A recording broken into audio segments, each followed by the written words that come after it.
A scorching sun over a forgotten cove in southern Hispaniola, the Queen's Revenge rests silent on the waves. And among the jagged coral, Blackbeard, yes, that Blackbeard, finds a man barely clinging to life. Not a sailor, not one of his crew, a British deserter, filthy, trembling, and whispering things no man should know. His eyes don't plead for help, they beg for silence, for the sea to take him. But the captain doesn't believe in mercy, not for traitors, not for those who carry secrets too. Heavy for the tide. This is one of those pirate stories not meant to be spoken aloud, tales of guilt, of loyalty broken, of the thin line between vengeance and madness. And it begins with a man who should have died long before he was found. And with the shadow of Blackbeard watching every move. Welcome to the channel The Pirate's Diary. If tales of pirates, lost oaths and cursed gold stir something in you, the sea keeps its stories, but only for those who dare to remember. Will you join the crew? Subscribe and step aboard. The night was heavy with silence, the kind of silence that only comes after too much rum, too many lies, and too many men pretending they're not afraid of the dark. Below deck, past the crates of gunpowder and rotting crates of citrus, the air turned thick with damp wood and sweat. The torches flickered like nervous hands, and the only sound was the slow creak of the Queen's Revenge breathing in her sleep. And yet, not all aboard her rested. Blackbeard descended the steps like a ghost with weight. His boots didn't stomp, they claimed the ground. One hand on the hilt of his cutlass, the other carrying the smell of smoke and salt, he made his way to the lowest deck where the prisoner waited. Thomas Gray. That was the name the man had given before collapsing. A deserter, yes, but not just a coward, not this one. There was something different about him. He hadn't begged for freedom, hadn't cursed the captain. He'd simply asked to speak to him. There, he was now tied to a support beam with rusted chain and soaked in sweat. His uniform, what was left of it, still clung to his body in tattered shreds of red. His lips were cracked. Fever danced in his eyes like fire flickering behind broken glass. He looked like a man already halfway to the other side. Blackbeard stood over him, saying nothing, just watching, studying. His silence was more terrifying than any scream. And then, finally, the man stirred. "I came to find the devil of the sea," he rasped. Blackbeard raised a brow. "That title's earned, not given." Gray coughed, the sound deep, wet. "I know who you are, and what you've done. I've heard the stories, but I didn't come to beg. I came to warn." Blackbeard took a slow step forward, the wooden floor groaning beneath him. "Warn me? A rat from His Majesty's slaughterhouse?" Gray tried to sit up. He failed. The chains rattled as he slumped back against the post. "They never told us what we were guarding at Fort Windmere. They just said to keep it buried, not to ask. And when it started whispering, when the men went mad one by one, they said it was the heat, the jungle. But it wasn't." His voice cracked. "It was something else, something beneath the fort, and I saw it." Blackbeard's eyes narrowed. He said nothing. Gray swallowed hard, blood on his teeth. "I left because I couldn't take it anymore. The screams, the way the shadows moved even when there was no fire. I saw an officer slice open his own hand just to quiet the voices. He said they wouldn't stop unless he bled for them. He wasn't the first, he wasn't the last." Silence again. Just the creaking hull and distant thunder. Then Gray's voice dropped to a whisper, as if the shadows themselves might be listening. "The French are coming for Windmere. They think it holds treasure. They don't know. They don't know what's buried there. But if they reach it first..." His body shuddered. His breath hitched. "They won't leave. No one will." And with that, Thomas Gray slumped forward unconscious, or worse. But even as his head fell, Blackbeard didn't move, didn't flinch. He just stared at the man as if trying to decide whether he was lying, or if he'd just looked too long into a mirror meant for monsters. The torchlight trembled, casting a serpent's shadow along the captain's face, and though no one else was there to hear it, the words escaped his mouth like an old wound opening. Windmere. I thought it was gone. Then he turned and left the brig without a word, the chains still rattling behind him, but in the silence that followed it felt like something else had awakened, not in the man chained to the post, but in the man who walked away. And the sea that night did not sleep. By dawn, the ship had changed, not its sails or heading, no. What changed was the air. It carried something heavier than salt now, a weight that pressed on every chest and made even the bravest glance over their shoulder for shadows that didn't belong. Word had spread. Fast, a British deserter was aboard, and not just any deserter, a man who came with stories of buried madness and voices beneath stone. To most of the crew, that was enough to damn him, but what truly stirred their fear was something else, something no one dared say aloud. They felt it. Men spoke in hushed tones as they gathered near the mainmast, their hands close to pistols and blades they hadn't touched in days. They didn't speak Thomas Gray's name. They called him the Marked One. The cursed voice, the whisper carrier. I say we toss him, one muttered, arms crossed, sweat beading on his brow despite the morning chill. Deserters rot the hull from the inside. He's a beacon for redcoats, and worse. Aye, another spat. First come the rumors, then the flies, then the fire from the sky. You want the Queen's revenge to burn because of one broken soldier? Voices rose. Old fears dressed themselves in new words. Men clung to superstition like it was the only thing keeping their boots above water. But while the storm of whispers grew louder, Blackbeard said nothing. He stood apart, watching. From the quarterdeck, arms crossed beneath the weight of his coat, his gaze never left the brig hatch where Gray still lay recovering. His eyes were calm, but not soft, piercing, but not cruel. And though the crew saw judgment in them, what rested there was something else entirely. Recognition. Blackbeard had seen this before. The haunted look in a man's eye, the voice that shook when no wind blew, the madness that followed certain truths too deep to name. He'd seen it in friends, in foes, in himself, and ghosts never lie. They just wait. By mid-morning he gave the order. Bring him up. The crew hesitated. One man cursed under his breath. Another gripped his blade like it was the only thing keeping the devil down.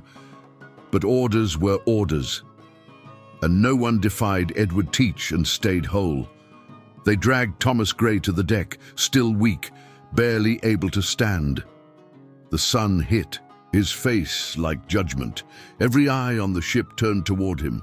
Dozens of men, scarred by storm and blade, stared at one broken soul as if he were death itself. Blackbeard stepped forward, no grand speech, no raised voice, just a low growl of thunder behind his teeth.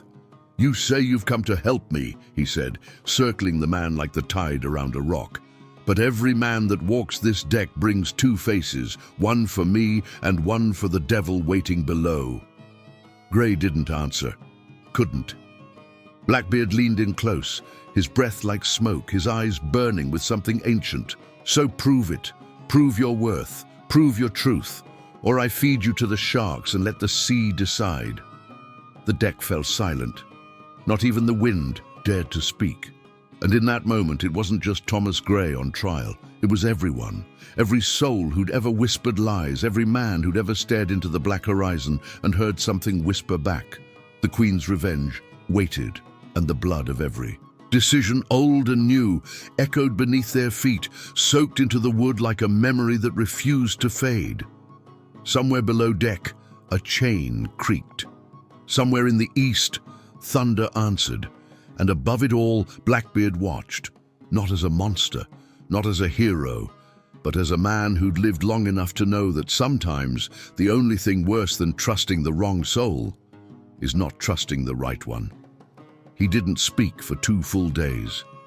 Thomas Gray lay in the corner of the crew's quarters, far from the cards, the dice, and the stories men told to keep the night at bay. They left him there with water, bread, and silence, the only company a man like him deserved. But on the 3rd day, the wind shifted. It came cold from the north, brushing across the sails like a memory no one asked for. And as the Queen's Revenge carved through the open blue, the man who had arrived on death's doorstep found his voice. They brought him to the captain at dusk, when the sun bled orange over the horizon and the world smelled like salt and fire. Blackbeard stood at the stern, his back to the crew, hands behind him, motionless. Thomas's voice trembled at first, but the more he spoke, the more the fear sharpened his words like broken glass. "Fort Windmere," he began, "is no fort." Blackbeard didn't turn, but the men nearby stopped moving. Even the waves seemed to hush. "It sits on a limestone ridge, on an island north of the Sound. The place was built to keep secrets, not enemies.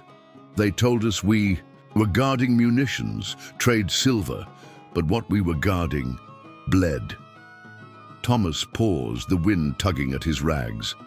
Something was pulled from the seabed, from a sunken temple no chart dares show. They brought it up and locked it deep inside the stone. Said it was old, older than the Empire, older than the cross. Said it was carved with hands that no longer exist. Blackbeard still hadn't spoken. Thomas clenched his fists, voice cracking. But it was cursed. We felt it. The air changed. The nights were wrong. Men heard voices in the empty barracks. One by one they went mad. And when the whispers started, our own commanders poisoned the rations. Someone behind him cursed under their breath. They killed us to protect whatever it was. They'd rather bury their own than let that thing speak again, but it was already awake. I heard it when the last officer screamed. Gray's eyes filled with something too raw to be tears. He was dying, his throat torn by whatever it had become. Inside him, and before the end, he shouted one thing. He turned toward Blackbeard, his voice now a whisper. "He comes for what is his. Blackbeard will know." At those words, the captain's shoulders stiffened. He turned slowly, eyes locked onto the man before him. And for a brief second, just a flicker, something in his expression faltered. Not fear, no, not that, but something deeper. Recognition, dread laced with memory. He had heard those words before, not in battle, not in a port, but in the dark when dreams aren't dreams anymore. Tortuga, a night thick with rum and ash. A voice, not a man's, not a ghost's, had whispered into his skull like cold steel. He had woken with blood on his hands and a scream locked in his chest. And now, years later, the same sentence returned. Not in nightmare, but from the lips of a stranger who couldn't have known. He comes for what is his. The air seemed colder now, the wind more deliberate. "Where's the fort?" Blackbeard finally asked, his voice low, scraping like iron across bone. Thomas's reply was steady. "North of the reef wall. You won't see it from sea. The map's been scrubbed, but I remember. I always remember." Blackbeard nodded once, just once, then turned his gaze to the horizon. No more questions, no more doubt. Something was waiting on that island. Something the Empire couldn't contain, and that he had spent years trying to forget. But the sea never forgets, and when it calls your name, truly calls it, not even hell can hold you back. No one dared say it aloud, but the crew felt betrayed. To sail toward Fort Windmere, toward a place soaked in whispers and madness, was to spit in the face of every law sailors held sacred. And yet, Blackbeard gave the order with eyes cold and final. The course was set. The Queen's Revenge tilted north, her black sails catching winds that had long forgotten the warmth of mercy. Some men cursed under breath, others carved charms into the mast, a few refused to sleep below deck, altogether. But the ship obeyed, as all haunted things do, and the ocean opened before her like a wound. And Thomas Gray, the man they once called a curse, began to change. He asked for no pity, expected no forgiveness. But each day, he rose before the others. He scrubbed the blood-stained planks. He stitched torn sails with hands still trembling from fever. When a powder boy burned his arm in a lantern mishap, it was Thomas who wrapped the wound with saltwater cloth and whispered comfort like a man trying to rewrite his sins. He kept busy, always busy, as if stillness would summon the past back to devour him. But the truth always finds a way. One night, just before dawn, Blackbeard found him alone by the starboard rail. The sea below was calm, but the air was not. The stars above flickered as if something unseen passed between them. Thomas didn't notice the captain's approach. He was staring at the horizon, his eyes glassy and far, too far, from the deck he stood on. His hands gripped the wood as if afraid the waves might drag him back into a memory he couldn't escape. And when he spoke, it was to the sea itself. "I should have died with them." The words cracked like driftwood in flame. I ran. When they started to fall, when the screams started coming from inside the walls, I ran. I didn't look back. Not once. Not even when I heard his voice. Thomas's jaw trembled. My brother, Elias. He was a soldier, but more than that, he was good.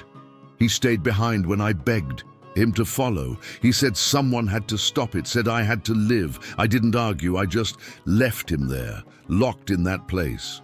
Tears welled, but he didn't wipe them away. I don't know what's left of him now. Maybe nothing, maybe worse. Behind him, Blackbeard stood like a statue carved from old storms. He said nothing at first, only watched. Then, without a word, he stepped forward and placed something cold into Thomas's hands. A dagger, black steel, simple, worn, but true. Thomas stared at it.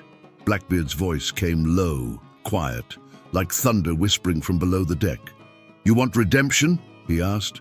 "Don't cry for it." The wind picked up. "Fight for it," and then he walked away. No promise of forgiveness, no soft hand on the shoulder, just steel, silence, and a path Thomas would have to carve himself. As the sun broke over the horizon, painting the sea in fire, the Queen's Revenge sailed toward the edge of every map that claimed to know truth. Toward a fort swallowed by stone, toward a past that no man, not even Blackbeard, had dared to face. And below deck, among rusted chains and gunpowder dreams, the voices were already waking. The island rose from the sea like the broken spine of a beast long dead. No birds circled, no insects hummed. Even the waves crashed against the shore with hesitation, as if warning the Queen's Revenge to turn back before the tide claimed her. But Blackbeard did not turn. He stood at the bow as they dropped anchor, his eyes fixed on the crumbling silhouette of Fort Windmere, perched atop a limestone cliff, its stone blackened by time and smoke. No flags flew, no watchman walked. And yet, the place breathed, quiet, slow, and wrong. They made landfall in silence. The gates of the fort creaked open at a touch, not rusted shut as one would expect, but ajar as if they had never truly closed. The courtyard was littered with remnants of life interrupted, rotted boots, scraps of parchment, rusted sabers sunk halfway into the earth. Yet not a single body remained, only shadows and silence, until they stepped inside. Thomas froze the moment his foot crossed the threshold. His eyes scanned the ruined barracks, the collapsed chapel, the broken crates near the shattered well. He recognized it all, and yet none of it. It was as if the moment of death had been carved into the very walls. clothes lay where men had once stood. A teacup shattered on the floor beside a musket. Pages of journals lay charred and illegible, except for one that read, "It watches from the pit," but it was the sound that truly unraveled them. A whisper, soft, fragile, like wind through cracked bone. "Help me, Thomas." He stopped breathing. It was faint but clear, and it came from below, from the darkness under the stone, the dungeon. He turned to the captain, but Blackbeard said nothing, only nodded once, and that was enough. They descended together, lanterns flickering as the cold swallowed them whole. The further they went, the less the flame fought back. The air thickened with salt and rot, and the walls wept condensation like tears that had waited too long. Then the voices began. Not one, not two, dozens. Men crying for mothers long dead, screaming orders that had never been obeyed. One sailor dropped his lantern and backed into a wall, sobbing as he swore he saw his brother peering from behind a stack of empty barrels. Another collapsed to his knees, whispering his daughter's name over and over, eyes wide with something no man should carry. The fort was empty, but it was not silent. Thomas moved forward, drawn by the voice, each step heavier than the last. The stone beneath his boots felt soft, like mud, but when he looked down, it was dry. Still, he could hear it. "Help me, Thomas." He gritted his teeth, hand clenched tight around the dagger Blackbeard had given him. Guilt twisted inside his ribs like a blade of its own. He wanted to call out, to beg for forgiveness, but something told him that would only feed it. Blackbeard's voice echoed from the shadows behind him. "This place is poisoned." Thomas turned, not by powder, not by fire, but by memory. The captain stepped into the flickering light, his eyes hard, distant, like he was standing in two times at once. "I've seen it before," he continued, "places where the past refuses to die, where pain soaks the stone and grief takes root. They look abandoned, but they remember." He placed a hand on Thomas's shoulder. "And they speak in the voices you miss most." Thomas said nothing. What could he say?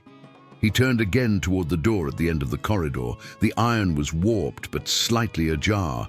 The whisper was stronger now, more insistent. His brother's name, over and over. Behind him the crew splintered. Some ran, some screamed. One man struck his own reflection in a shattered mirror, shouting that it had blinked first. But Blackbeard didn't flinch. He watched Thomas, watched the dagger in his hand tremble. And in that moment, the only truth left was this: some ghosts wear uniforms, some wear regrets, and some never stopped bleeding. The chapel stood shattered, its once sacred walls now weeping salt and ash. Candles had melted into the stone, long since drowned in silence. The altar lay split in two, and beneath it a narrow passage opened like a wound, deep and black and unwelcoming.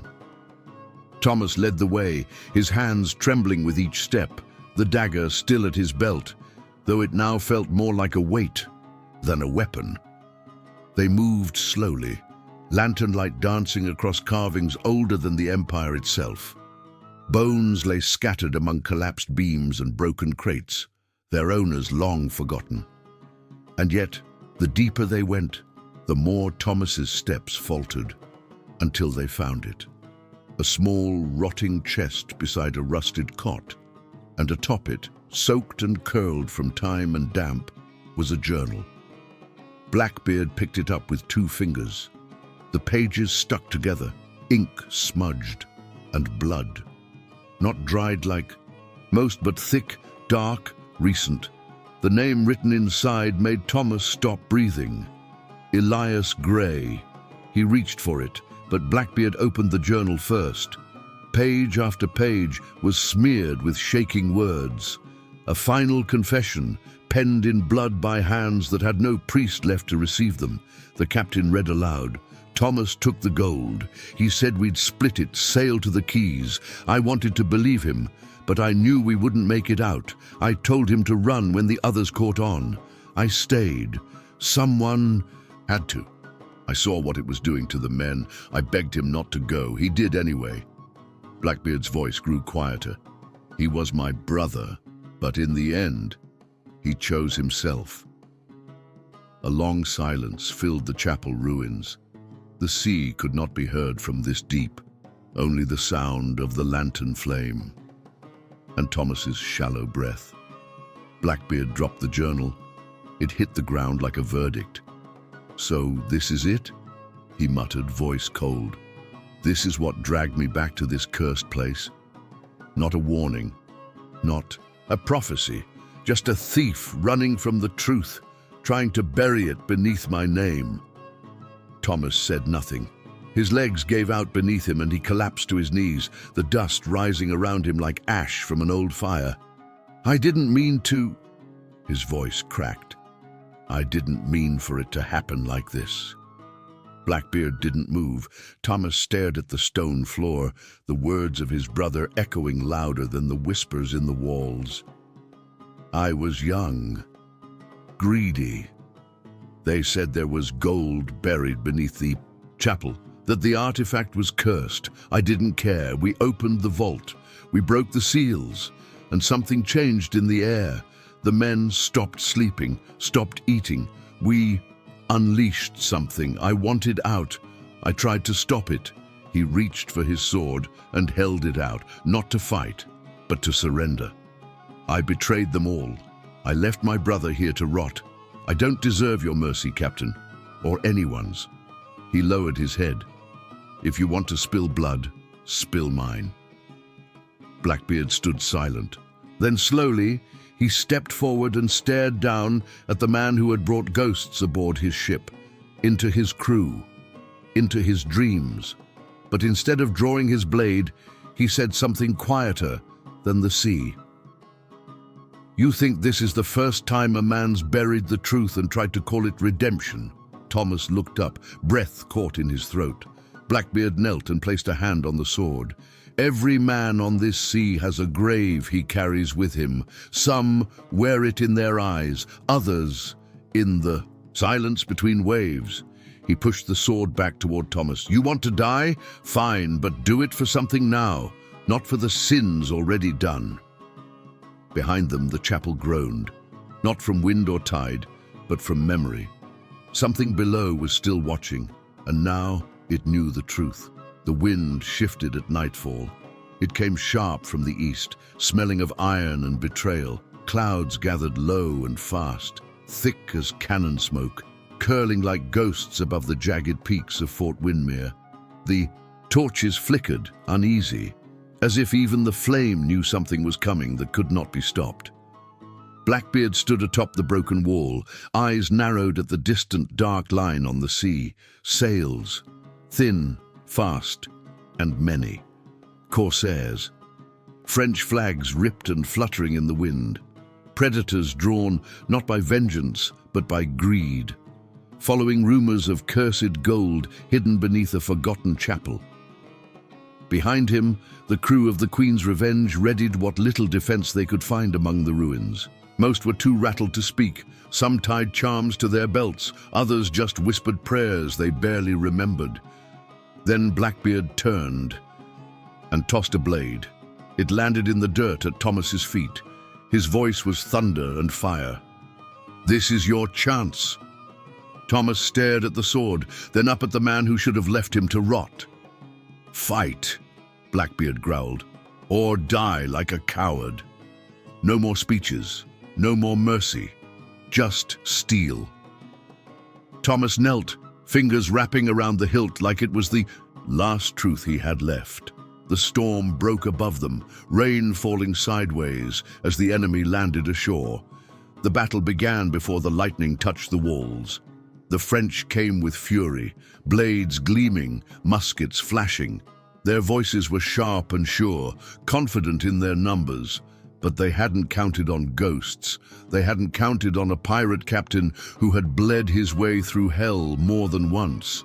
And they hadn't counted on Thomas Gray. He fought not like a man defending a fort, but like on defending a memory he could never change.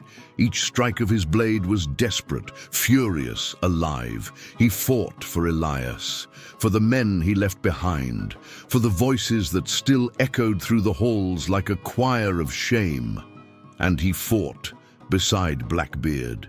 Back to back, the old legend and the broken deserter carved a path through fire and blood. The chapel walls cracked with thunder, and the floor ran slick beneath their boots. But neither yielded. The rain washed the blood away, but not the pain. One by one, the invaders fell. Some fled back to their ships, chased by shadows they didn't understand. Others stayed, screaming until the silence swallowed them. And when it was over, the wind died. The storm passed, and Fort Windmere burned. Smoke curled into the sky like the souls of the dead, finally escaping the weight of the stone. Thomas stood among the wreckage, chest heaving, blood on his face, his sword hanging at his side like an anchor. His eyes were empty, but clear. The gold remained untouched. He had not come for treasure, he had come for truth. And in the firelight, with bodies around him and the sea whispering below, he found something close to it. Not peace, not forgiveness, but the first step toward either. Blackbeard said nothing. He simply turned and walked into the smoke, and Thomas followed. Dawn came slowly over Windmere. The sky bled soft gold over stone, scorched black by fire and history. Smoke still lingered in the corners of the chapel ruins, curling upward, like the last breath of those who never left. Ash clung to every surface, to every musket, every shattered beam, every silent name once spoken on this cursed ground. The Queen's revenge was ready, her sails unfurled. Her crew stood waiting, their wounds wrapped in cloth and memory. The sea was calm again, but not quiet. Beneath the surface, it remembered everything, as did he. Thomas Gray stood at the edge of the landing dock, sword sheathed, hands dirty. His eyes were fixed on the chapel's smoldering remains. "I'm not coming," he said without turning. Blackbeard didn't answer. Not at first. The captain simply watched him, this man who had once brought rot aboard his ship and now stood as something else entirely. Thomas's voice was steady. "I need to bury them, all of them, even the ones whose names I forgot, even him." He paused. "Even the part of me that still sees gold when I close my eyes." Silence. Only the sea replied, brushing against the dock with the gentleness of something ancient and unforgiving. Blackbeard stepped forward. From around his neck he pulled a medallion, old, weathered, carved with the image of a compass rose broken down the center. Its edges were smoothed by time, but its weight had never lessened. He placed it in Thomas's hand. "This belonged to a corsair I once knew," he said quietly. "A Spaniard, mad as the moon and twice as cruel. He gave it to me the day I killed his captain. His own mentor. Said I'd need it more than he ever did." Thomas ran a thumb across the medallion's face. The metal was warm, as if it remembered every hand that had held it. Blackbeard's gaze didn't waver. "We're made by the choices we carve into the world," he said. "But we're remembered by the ones we bury ourselves with. No promise, no pardon, just truth." Thomas nodded once, then turned back to the ruins. He didn't cry, he didn't call for them. He simply began to dig, one grave, then another, then another.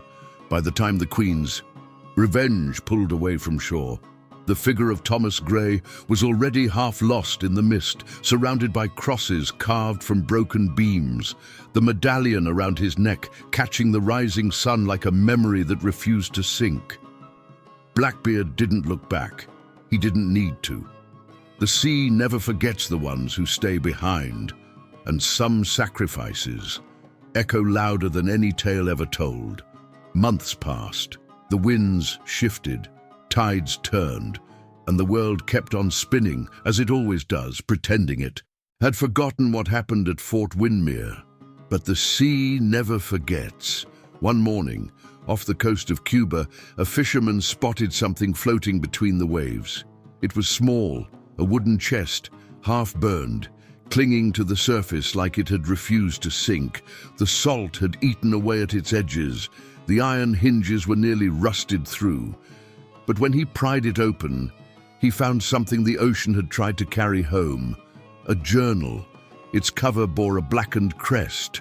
Windmere's, scorched by fire and grief. Inside, the pages were soaked, torn, but legible. On the very last page, written with a trembling hand and a heart too heavy for most men to carry, was a message. If someone reads this, know this. There are no good pirates. No bad ones either, just men, trying to live beneath the weight of what they've done. I was one of them. Blackbeard could have ended me, right there in the dirt. But he didn't. He handed me a blade instead of a noose. He gave me a chance to do something. Right. And maybe, just maybe, that saved a piece of me I thought the sea had already swallowed. There was no signature, only silence, and the long breath of the ocean moving gently beneath the hull of a nameless boat, as if it too was listening. What became of Thomas Gray, no one can say.